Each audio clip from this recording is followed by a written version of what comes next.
Perkenalkan, kami mahasiswi Mikrobiologi Institut Teknologi Bandung ingin berbagi informasi mengenai metode baru untuk deteksi dini kanker payudara berbasis metabolomik. Kanker payudara merupakan penyakit kanker yang paling umum terjadi pada wanita, baik pada negara maju maupun berkembang.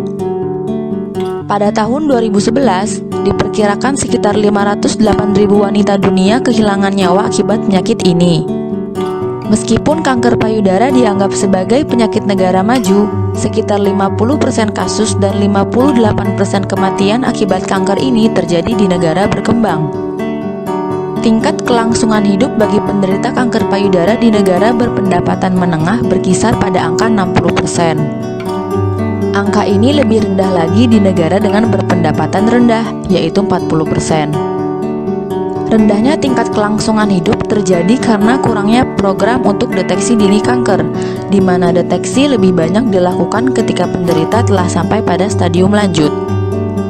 Hal ini diperparah dengan kurangnya fasilitas kesehatan serta keterbatasan diagnosis. Deteksi kanker pada stadium sedini mungkin dapat meningkatkan peluang kelangsungan hidup penderita, di mana deteksi pada tahap sangat awal, yaitu pada tahap stadium 0 dan stadium 1, memiliki tingkat survivabilitas sebesar 98%. Metode screening yang kini umum digunakan meliputi mamografi, MRI atau magnetic resonance imaging, dan pemeriksaan klinis payudara. Dalam mamografi, kesulitan utama ada pada karakteristik jaringan payudara setiap orang yang berbeda. Jaringan payudara normal dapat menyembunyikan jaringan kanker sehingga tidak muncul pada mamogram. Hal ini disebut dengan false negatif atau negatif palsu. Terlebih lagi, mamografi juga dapat mengidentifikasi jaringan normal yang seolah-olah abnormal. Hal ini disebut false positif atau positif palsu. MRI payudara tidak direkomendasikan sebagai alat screening awal karena metode ini dapat melewatkan tumor yang dapat dideteksi melalui mamografi. Metode ini lebih banyak digunakan untuk mengukur tumor serta mencari tumor lain ketika pasien telah didiagnosis penyakit kanker. Sementara itu, metode pemeriksaan klinis memiliki beberapa kekurangan, yaitu sangat bergantung pada tenaga medis dan tidak dapat memastikan secara mutlak apakah pasien tersebut benar-benar mengidap penyakit kanker, sehingga diperlukan metode pendukung lainnya. Ketika penyakit kanker dapat dideteksi sedini mungkin, pasien akan memiliki kesempatan hidup yang lebih tinggi. Salah satu metode non-invasif untuk mendeteksi kanker payudara adalah dengan menggunakan biomarker, yaitu suatu senyawa yang keberadaannya dapat menjadi indikasi penyakit tertentu. Akan tetapi, teknik berdasarkan ilmu genomik dan proteomik masih kurang spesifik untuk mendeskripsikan fungsi suatu molekul sehingga digunakanlah ilmu metabolomik. Melalui ilmu metabolomik, seluruh metabolit dalam sistem biologi makhluk hidup dapat dipelajari dan dikarakterisasi sehingga fungsi gen dan respons sel makhluk hidup dapat diketahui spesifik pada kondisi tertentu. Salah satu tools dalam metabolomik adalah metabolic profiling untuk mendeteksi dan mengkarakterisasi berbagai senyawa secara bersamaan sehingga didapatkan profil-profil senyawa tersebut, mengetahui rasio perbedaan pada kondisi tertentu, dan dapat memberikan informasi yang akurat.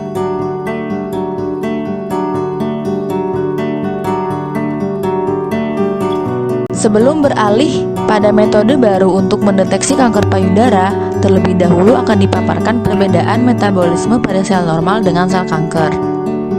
Pada sel normal, produksi ATP dilakukan melalui jalur asam sitrat ketika tersedia oksigen di lingkungan.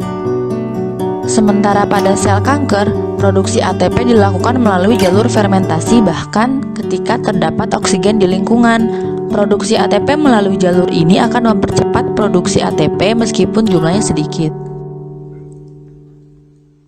Perbedaan yang lain adalah pada sel kanker terdapat mutasi pada gen yang mengkode enzim isositrat dehidrogenase.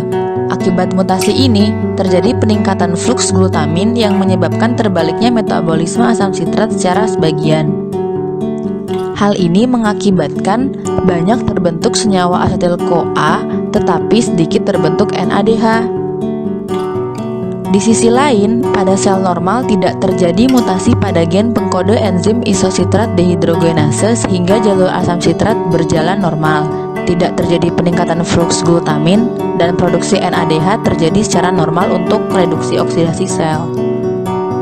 Asetil-CoA yang banyak dihasilkan dari siklus asam sitrat ini digunakan dalam jalur biosintesis komponen pembangun sel, seperti asam lemak dan asam nukleat, serta produksi NADPH yang digunakan untuk pembelahan sel.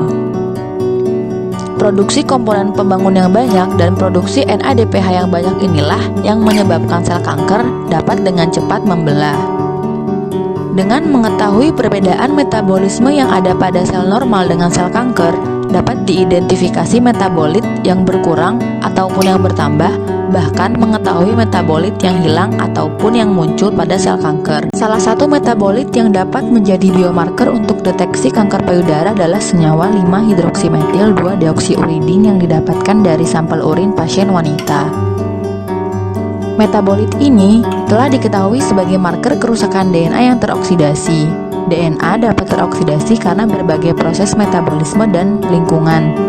Hal yang perlu diperhatikan adalah DNA teroksidasi memiliki kaitan dengan peristiwa terbentuknya kanker atau karsinogenesis dan penyakit neurodegeneratif.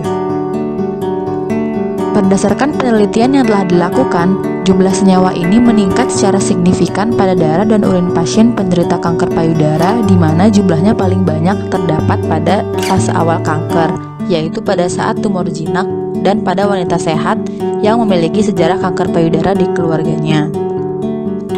Metabolit ini juga diketahui memiliki kadar tertentu yang tetap pada orang normal dan penderita kanker payudara yang telah sembuh melalui perlakuan masektomi. Alasan-alasan inilah yang menjadikan senyawa 5-hidroksimetil 2-deoksiuridin sangat berpotensi sebagai biomarker untuk deteksi dini kanker payudara.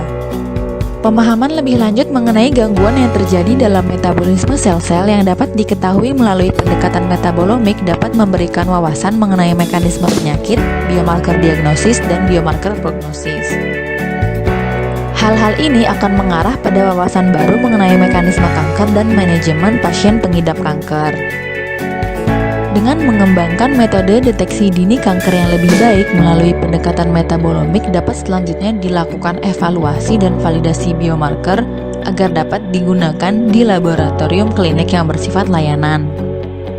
Selain itu, melalui pendekatan metabolomik juga dapat dikembangkan obat-obatan yang lebih tepat sasaran sesuai perubahan metabolisme pada masing-masing pasien, sehingga pada akhirnya dapat ditingkatkan kelangsungan hidup para penderita kanker payudara.